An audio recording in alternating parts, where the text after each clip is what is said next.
Se ha cometido un crimen contra un hombre importante. Las autoridades han logrado dar con 3 sospechosos de haberlo cometido y una posible cómplice, la esposa de la víctima. Los 4 han sido llevados ante la justicia, pero a pesar de que enfrentan la pena capital, la mujer ha permanecido en silencio. El caso se reporta en Sumeria, en el año 1850 antes de la era común, o sea, hace unos 3873 años. Sí, como lo oyeron. Este es el caso de la esposa silenciosa. Sumeria fue una de las grandes civilizaciones de la historia, que dejó registrados miles y miles de documentos en tablillas de arcilla que hoy podemos leer, comprender y estudiar. Hay registros contables, tratados astronómicos y cánticos religiosos. Hay cartas personales y de negocios, poemas e historias épicas, leyendas y crónicas históricas, tareas escolares y hasta registros médicos. Y hay también actas judiciales, como la que cuenta lo que le sucedió a un alto funcionario del templo y a su esposa.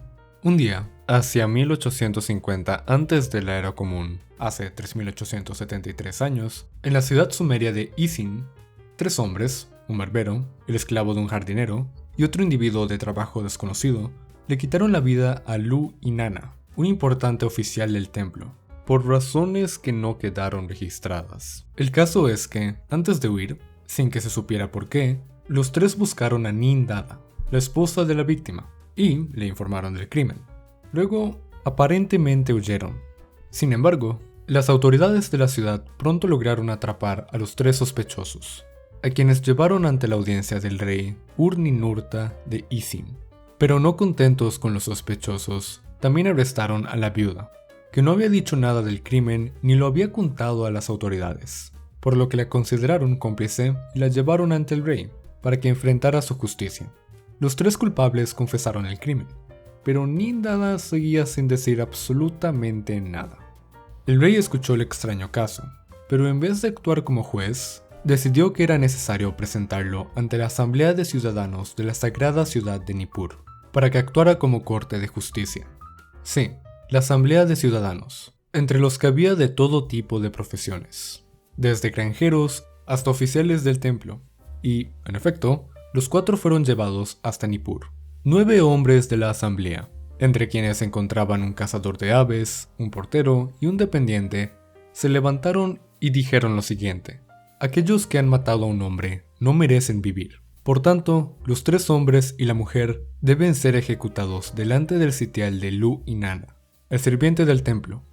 Pero, entonces, otros 2 hombres de la asamblea, un oficial del rey y un jardinero, se levantaron de inmediato y dijeron: es un hecho que el esposo de Nindaada ha sido asesinado, pero ¿qué ha hecho la mujer para que deba ser castigada?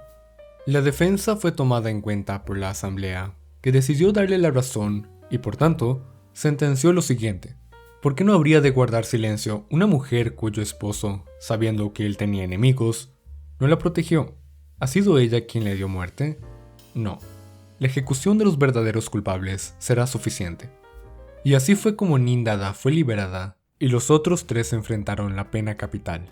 Este curioso caso fue estudiado en los años 50 del siglo XX por algunos jueces del sistema judicial de Estados Unidos, y ellos llegaron a la misma conclusión que los asambleístas de Nippur. No podían considerar a Nindaada cómplice si ella no había participado del crimen ni había ayudado a los delincuentes, y dijeron que si el caso se hubiera dado en las cortes modernas, la sentencia habría sido la misma.